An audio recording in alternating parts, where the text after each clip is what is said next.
ሁል ጊዜ ወደ ዩኒቨርስና ወደ ንቁ ያልሆነው የአእምሮ ክፍል በሐሳብ መልክ ጥያቄዎችን ትልካለህ።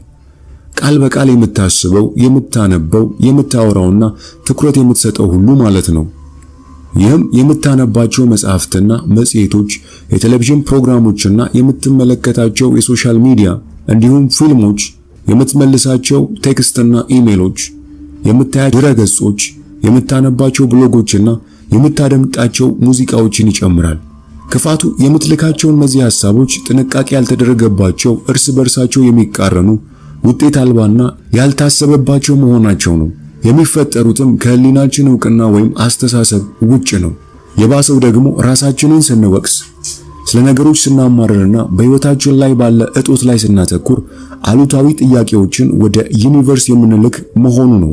በተመሳሳይ ስታሳብብ፣ ስህተት ስትፈልግ፣ የሆነን ነገር ወይም ሰው ስትኮንን በማትፈልገው አሉታዊ ልምምዶች ላይ ትኩረት ታደርጋለህ። ስትጨነቅ ተመሳሳይ ነገር ይፈጠራል። ብዙ ጊዜ መጨነቅን አሉታዊ ግብ ማስቀመጥ እንደሆነ አድርጌ ያስባለሁ። ስትጨነቅ የማትፈልገውን ምስል አእምሮ ውስጥ ትፈጥራለህ። የመሳብ ህግ የሚፈለግም ይሁን የማይፈለግ ኃይልህን፣ ትኩረትህን፣ ፍላጎትህንና የሰጠኸውን ነገር ሁሉ ወደ ራስህ ትስባለህ ስለሚል ስለሚሰማህና ስለምታስበው ነገር በጣም መጠንቀቅ ይኖርብሃል። በተጨማሪም የመሳብ ህግ እንደሚለው የምታቀርበው እያንዳንዱ ሐሳብ ወይም ስሜት እርግብግብታ የያዘ ነው። ዩኒቨርስ ደግሞ አንተ የምትልከውን የእርግብግብታ አይነት መልሶ ይልክልሃል። የቀረበው ሐሳብ መጥፎም ይሁን ጥሩ ግድ የለውም፣ ዝም ብሎ ለእርግብግብታው ምላሽ ይሰጣል። ችግሩ አብዛኛው ጊዜ የምትሰጠውን እርግብግብታ አታውቀውም። ካንተ ውጭ ላሉ ነገሮች፣ ወቅታዊ ጉዳዮች፣ ዜናዎች፣ ሰዎች እንዴት እንዳስተናገዱ፣ ምን ያህል ገንዘብ እንደምትሰራ፣ ልጆችህ ትምህርታቸው እንዴት እየተከታተሉ እንደሆነ፣ ያንተ ቡድን ያሸንፍ አያሸንፍ እንደሆነ ዝም ብለህ ምላሽ ትሰጣለህ። አዎንታዊ ወይም አሉታዊ ስሜት በማንጸባረቅ ምላሽ ትሰጣለህ። ክፋቱ ዝም ብለህ ሳታውቅ በዙሪያ ባሉ ነገሮች ላይ ምላሽ ስትሰጥ፣ ወደፊት ስለምትፈልጋቸው ነገሮች ግን ሆን ብለህ ሐሳብ አታቀርብም። ስለዚህ አሁን ባለህበት ሁኔታ ላይ ለዘላለም ልትቆይ ትችላለህ። ለዚህ ነው የብዙ ሰዎች ሕይወት የተለወጠ የማይመስለው። አንድ አይነት ነገር ደጋግሞ በመፍጠር ሽክርክሮች ውስጥ ተይዘዋል። ዩኒቨርስ ደግሞ በታማኝነት ለሚልኳቸው አሉታዊ እርግብግቢቶች ያለማቋረጥ ምላሽ ይሰጣል። አዎንታዊ ሐሳቦች ለምሳሌ የአድናቆት ስሜት፣ ትጋት፣ ደስታ፣ ሐሴት፣ አፍቃሪነት፣ አመስጋኝነት፣ መትረፍረፍ፣ ብልጽግና፣ ዘና ማለት፣ ሰላማዊነት፣ እነዚህ አዎንታዊ እርግብግብታ የሚልኩ ሐሳቦች ናቸው። በተነጻጻሪ የመሰላቸት ስሜት፣ ሽብር፣ ጭንቀት፣ ግራ መጋባት፣ ሐዘን፣ ብቸኝነት፣ መጎዳት፣ ንዴት፣ ጥፋተኝነት፣ መከፋት፣ ተስፋ መቁረጥ፣ መጠቃት፣ ድካም ወይም ድብርት አሉታዊ እርግብግብታ የሚልኩ ናቸው። የመሳብ ሕግ ለሁለቱም ምላሽ ይሰጣል። ለምትፈልገው እርግብግብታ እሱኑ አይነት ብዙ ይልክልሃል። ይህ ለብዙ ሰዎች አስደንጋጭ ነው። ለነሱ አሁን የሚኖሩት ሕይወት ከዚህ በፊት የነበረው የሐሳቦቻቸውና የላኳቸው እርግብግብታ ውጤት እንደሆነ ማወቅ ስር ነቀል ለውጥ ነው። በጣም የሚያስደስተው ደግሞ የምታልመውን አይነት የወደፊት ሕይወት ለመፍጠር የሚያስፈልግህ ከዚህ ቀን ጀምሮ ሐሳቦችህንና የምትልካቸውን እርግብግብታዎች መለወጥ ብቻ መሆኑን ማወቅ ነው። የምትመኛቸው አይነት ነገሮችና አኗኗር ቢኖርህ ማለትም ቆንጆ ሥራ፣ አስደሳች ግንኙነት፣ ዓለምን መዞር ብትችልና የምትፈልገውን ያህል ገንዘብ መጠን ቢኖርህ ምን ይሰማሃል? ሆን ብለህ ወደፊትህን መፍጠር ጀምር። ለዩኒቨርስ ስለምታቀርባቸው ሐሳቦች ሆን ተብለው የምታደርጋቸው እንዲሆኑ ለማድረግ የምትፈልገውን መወሰን ያስፈልጋል። ከወሰንክ በኋላ እነዚያን ስሜቶች ልትለማመዳቸው ያስፈልጋል። ምናልባት ሙያን ለመለወጥ፣ ወደ ሌላ ከተማ ሄደ ለመኖር፣ ትልቅ ሙያዊ ሽልማት ለማሸነፍ፣ የራስን ዩቲዩብ ወይም ቲክታክ ቻናል ከፍተ ፕሮግራም ለመጀመር ወይም ከከባድ ህመም ልታገግም ትፈልግ ይሆናል። የምትፈልገው ላይ ስትደርስ ግን ምን ይሰማሃል? ቀኖችህን ምን ትሰራባቸዋለህ? ጊዜን የምታጠፋው ከማን ጋር ይሆናል? በምትፈልገው ነገር ላይ ትኩረትህን ባደረግክና ስለምትፈልገው ነገር ባወራህ መጠን ህልሞችህና ግቦችህ በፍጥነት ግልጽ ይሆኑልሃል። አእምሮህን እንደ አቅጣጫ ጠቋሚ መሳሪያ ቁጠረው። በአእምሮ በምትስላቸው በእያንዳንዱ ምስሎች መድረስ የምትፈልግበትን ቦታ እየነገርከው ነው። ለሆነ ነገር ያለህን ምርጫ በገለጽክ ቁጥር ዓላማህን እየገለጽክ ነው።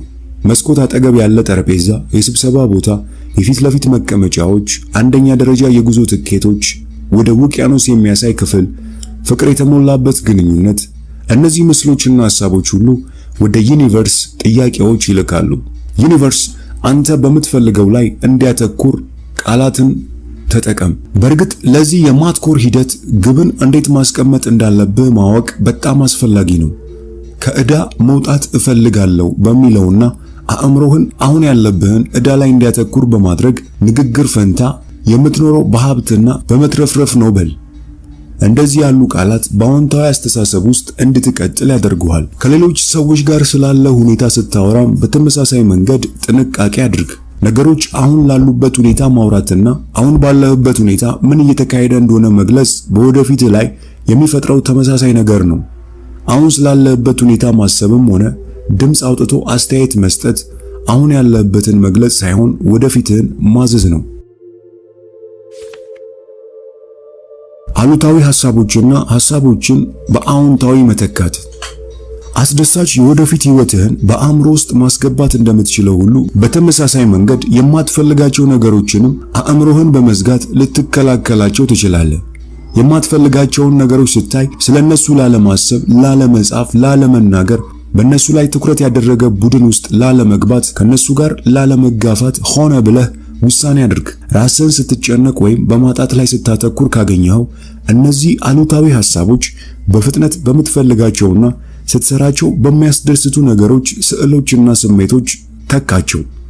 ራስ ላይ ወይም ሌሎች ሰዎች ላይ ወይም ነገሮች ላይ ልትፈርድ ስትጀምር በማትፈልገው ነገር ላይ ትኩረት እያደረግክ እንደሆነ አስተውል።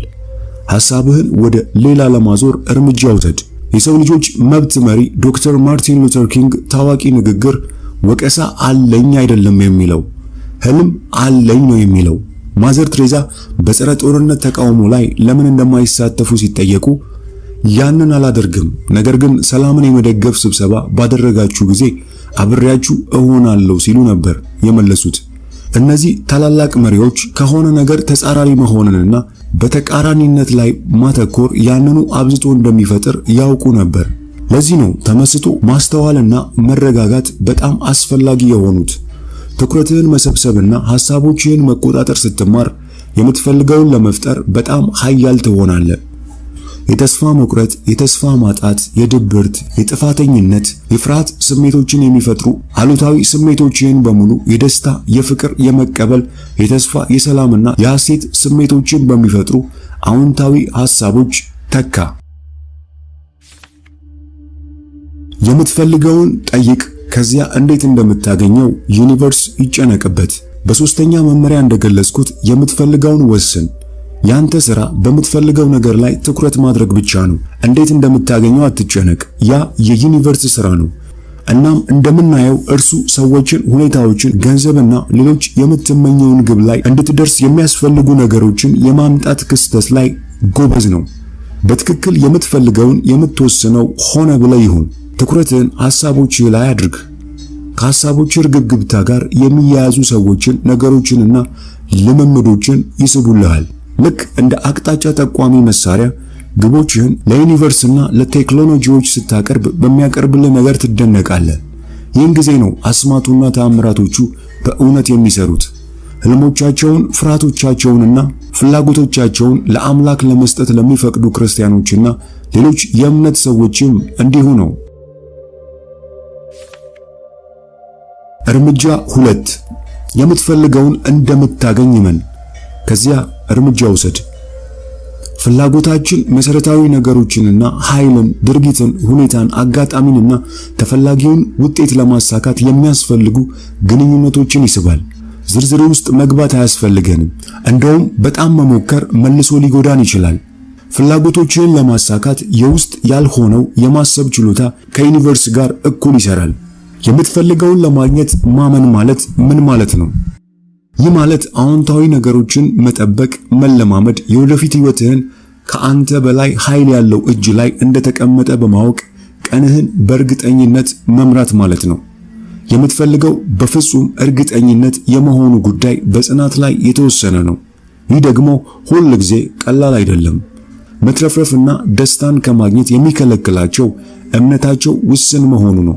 ይህ አንተንም የሚመለከት ከሆነ በመጀመሪያ ውስን እምነትህን የሚገባህ ዋጋ ያለ ተወዳጅ፣ ተፈላጊ፣ ችሎታ ያለው እንዲሁም በበቂ ሁኔታ ጎበዝ፣ በበቂ ሁኔታ ጠንካራ፣ በበቂ ሁኔታ የሚያስብ፣ በበቂ ሁኔታ የሚስብ፣ በበቂ ሁኔታ መልካምና ለአንተ አስፈላጊ በሆኑ ነገሮች ሁሉ በቂ እንደሆንክ በሚያመለክቱ ሐሳቦች መለወጥ አለብህ። አንድ ጊዜ የምትፈልገውን ማግኘት እንደምትችል ካመንክ ሁለተኛው ክፍል እርምጃ መጀመር ነው። የሚፈለገውን ውጤት ለመፍጠር የምትፈልገውን ልታገኘው እንደቀረብክ እምነትህን የማጠናከር እርምጃህን መጀመር። ይህ መጠበቅህን ከፍ ያደርገዋል። የምትወስዳቸው አንዳንድ እርምጃዎች እኔ ግልጽ እርምጃዎች ብዬ የምጠራቸው ናቸው። እነዚህም ዓላማህ ዶክተር ለመሆን ከሆነ ኮሌጅ ገብተህ ባዮ ኬሚስትሪና አናቶሚ ኮርሶችን እንደመውሰድ ወይም ዓላማህ ክብደት መቀነስ ከሆነ አመጋገብህን እንደመቀየር አይነቶቹ ማለት ነው። እነዚህን ለማድረግ ዩኒቨርስ ልዩ ሁኔታዎችን እንዲሰጥህ መጠበቅ አያስፈልግህም። ምን ማድረግ እንዳለብህ ግልጽ ነው። ከዚያም ደግሞ የሚያነሳሱ እርምጃዎች የምላቸው አሉ። እነዚህ እርምጃዎች ውስጣዊ ምሪትን ስትቀበል፣ ለምሳሌ ደመነፍስ ሲነግርህ ወይም የሆነ ነገር ሲሰማ የምትወስደው እርምጃ ነው። ብዙ ሰዎች በአይነ ህሊናቸው በሚያዩት ወይም በተመስጦ ጊዜ እነዚያን ሐሳቦች ለመያዝ ወረቀትና እርሳስ አጠገባቸው ያስቀምጣሉ። ብዙ ጊዜ ሙሉውን ነገር አታየውም። ነገር ግን በበቂ ሁኔታ ጠንካራ በሆነ እምነት ሌሎች እርምጃዎች እንደሚከተሉ እየተመለከትክ ወደፊት በመንቀሳቀስ እርምጃ ትወስዳለህ። መንፈስን የሚቀሰቅስ እርምጃ መቼ መውሰድ እንዳለብህ ወቅ። የመሳብ ህግ በግቦች ላይ መስራት ሲጀምር ብዙ ሐሳቦች፣ ስልቶችና መንፈስን የሚቀሰቅሱ ነገሮች ወደ ዕውቅና ሲመጡ ታገኛለህ። እነዚህም በአይነ ህሊናችን ነገሮችን በምናይ ጊዜ ወይም በተመስጦ ወቅት የሚመጡ አርቆ የማየት ብልጭታዎች ሊሆኑ ይችላሉ። አንዳንድ ጊዜ እድሉ ባልተጠበቀ የስልክ ጥሪ ወይም ድንገት በአጋጣሚ ባገኘው ሰው አማካኝነት ሊታይ ይችላል። በሌላ ጊዜ ደግሞ ወደ ግብህ ለመድረስ የመጀመሪያ እርምጃህን ለመጀመር የሚያስፈልግህን ገንዘብ ባልተለመደ የገንዘብ ልውውጥ፣ የዋጋ ቅናሽ ወይም ሌላ ከፍ ያለ ገንዘብ ያመጣልህ ይሆናል። ሆኖም እንደገና ወደ አእምሮ የመጣና የጻፍከው ዝም ብሎ ስሜት መንፈስን የሚቀሰቅስ ሐሳብ ወይም ስልት ሊሆን ይችላል። እነዚህን መንፈስን የሚቀሰቅሱ እርምጃዎች ብዬ ጠራቸዋለሁ። ልትሞክራቸው ወይም ሊሰሩ ይችላሉ ብለህ የምታስባቸውን በዘፈቀደ የተመረጡ ሐሳቦችና ስልቶች አይደሉም። ከዚህ ቀደም ከቁም ነገር ያልቆጠርካቸው ነገር ግን የመሳብ ህግን በመጠቀምህ ወደ አእምሮ የመጡ አቀራረቦች ናቸው። ያንተ ሥራ እነዚህን ወደ አእምሮ የመጡትን ሐሳቦች እንደየራሳቸው መለየትና ከነርሱ ጋር የተዛመደው ኃይል ላንተ ባደላበት ወቅት በፍጥነት እርምጃ መውሰድ ነው። አዎንታዊ ሐሳቦችን ማሰብ ብቻ በቂ አይደለም። እድሉን ስታገኝ እርምጃ መውሰድ ይገባሃል። እርምጃ 3 ከእርግብግብታው ጋር በመስማማት የምትፈልገውን ተቀበል። በምድር ላይ ያለ ነገር በሙሉ በተለያየ የእርግብግብታ መጠን ይርገበገባል። መንፈስህን የሚቀሰቅሰውን ነገር ለመቀበል በሕይወት ልታስበው ለምትፈልገው ነገር የእርግብግብታው ተስማሚ መሆን አለበት። አንተ ልክ በተለያየ ፍሪኩዌንሲ እንደሚተላለፍ የሬዲዮ ጣቢያ ነህ። ጃዝ ማዳመጥ ከፈለክ የሬዲዮ ጣቢያውን ጃዝ ወደሚያስተላልፈው ጣቢያ ትቀይረዋለህ። በሕይወት ውስጥም ብልጽግናና መትረፍረፍ ከፈለክ የሐሳብህን ጣቢያና ስሜቶችህን ወደ ብልጽግናና መትረፍረፍ መቀየር አለብህ። ከእርግብግብታው ጋር ተስማሚ ለመሆን ቀላል መንገድ ቀንህን ሁሉ እንደ ፍቅር፣ ደስታ፣ አድናቆትና ምስጋና የመሳሰሉትን አዎንታዊ ስሜቶች በመፍጠር ላይ ማትኮር ነው። የምትፈልገው ሁሉ ኖሮ ቢሆን ሊሰማ የሚችለው ስሜት መለማመድም ትችላለህ። እነዚህን ስሜቶች በምታስባቸው ሐሳቦችም መፍጠር ትችላለህ። በእርግጥ ሐሳቦችህ ሁልጊዜም ስሜቶችህን ይፈጥራሉ። ስለዚህ ስሜቶችህ ወደ አሉታዊ ሲለወጡ ራስህን ማስቆምና የመሳብ ህግ ደራሲዎች ኤስተር እና ጄሪ ሂክስ የተሻለ ስሜት ሐሳቦች ብለው በሚጠሯቸው አዎንታዊ ሐሳቦች መተካት አስፈላጊ ነው። ለምሳሌ ለባንክ ብድር የምትከፍለው በቂ ገንዘብ እንደሌለ ማሰብ የፍርሃትና የተስፋ ማጣት አሉታዊ ስሜቶችን እንዲሁም ለቤተሰብ የተሻለ መስጠት ባለመቻል እፍረትና ጥፋተኝነት ይፈጥራል። ነገር ግን ለነዚህ አሉታዊ ሐሳቦች ጉልበት ከመስጠት ይልቅ ሐሳቦችን አዎንታዊ ወደ ሆኑ ሐሳቦች ቀይር። ለምሳሌ የምከፍልበትን መንገድ እፈልጋለሁ ማለት ወይም ብድርህን በቀላሉ በጊዜ ስትከፍል በአይነ ህሊና ማየት። በመጀመሪያ ይህ ሂደት ላንተ እንግዳ ሆኖ ይሰማ ይሆናል። እውነቱ ግን በጊዜ ብዛት የምትችለው መሆኑ ነው። የሚያነሳሱ፣ መንፈስ የሚቀሰቅሱ፣ የሚያበረታቱ ሐሳቦችን ብቻ መምረጥ ተማር። በፍላጎትና በጥብቅ ስርዓት ልታዳብረው የምትችለው ልማድ ነው። የእርግብግብታ ተስማሚነት ለመፍጠር ማረጋገጫዎች ተጠቀም። ራስን ከምትፈልገው ነገር ጋር ወዳለው እርግብግብታ ተስማሚነት ለማምጣት ሌላው መንገድ ማረጋገጫዎችን መጠቀም ነው። ማረጋገጫ የምንለው በአሁን ወቅት ያስተዋልከው የግብ ወይም የፍላጎት መግለጫ ነው። እነዚህም ግብ ሲፈጸም የሚኖርህን ሐሳቦች፣ ምስሎችና ስሜቶች ለውስጥ ህሊና ለመንገር ልትጽፋቸው ከዚያ ሁልጊዜ ደጋግመህ ልታነባቸው የምትችላቸው ነገሮች ናቸው። ማረጋገጫ እንደዚህ አይነት ሊሆኑ ይችላሉ። ደብረ ዘይት የባህር ዳርቻ ላይ 1000 ካሬ ላይ ባረፈ ከሐይቁ ፊት ለፊት ባለ ቤት ውስጥ ስለምኖር ደስተኛና አመስጋኝ ነኝ። ወይም ያለ ብዙ ድካም በየወሩ 10,000 ብር በባንክ ሂሳቤ ውስጥ ስለማስቀምጥ ደስተኛ ነኝ። ልክ ግብ እንደተፈጸመ አድርገህ እያሰብክ ማረጋገጫዎችን ስትጠቀም ራስህን ለምትፈልገው ነገር የእርግብግብታ ተስማሚነት ለመደገፍ በሚያስፈልገው በዚያ ከፍ ባለ የደስታ ስሜት ላይ እንዲቆይ ታደርገዋለህ። በሌላ በኩል የምትፈልገውን ባለማግኘት ቅር መሰኘት ከእርግብግብታው ሰልፍ ያወጣሃል።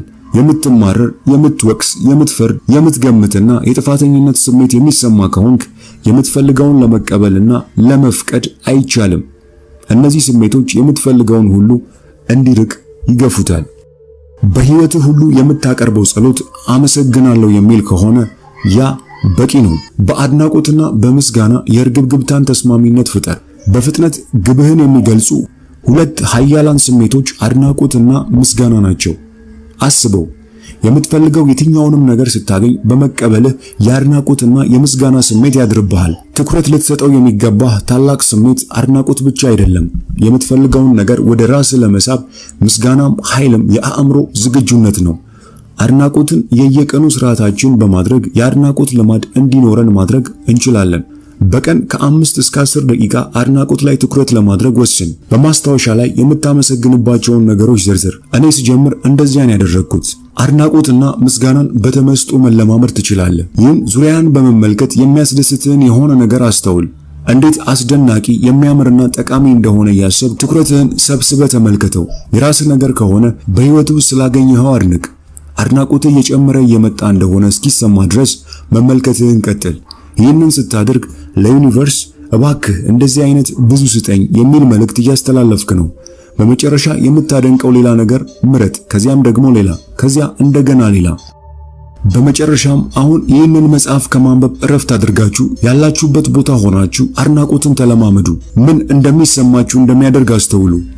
እዚህ ጋር ቁልፉ የአድናቆትን ልምምድ ማዳበርና በህይወታችን ልናደርጋቸው የሚገባን ነገሮች ያለማቋረጥ መፈለግ እንድንጀምር ነው። ይህ ነገር የምታገኛቸውን ሰዎች አዎንታዊ ነገሮችን ማድነቅንም ይጨምራል። ስለነርሱ መጥፎውን ሳይሆን መልካም የሆነው ነገር ላይ ብቻ ትኩረት ማድረግ ስትማር ከነርሱ ጋር ያለ ግንኙነት እንዴት እንደሚለወጥ በማየት ትደነቃለህ።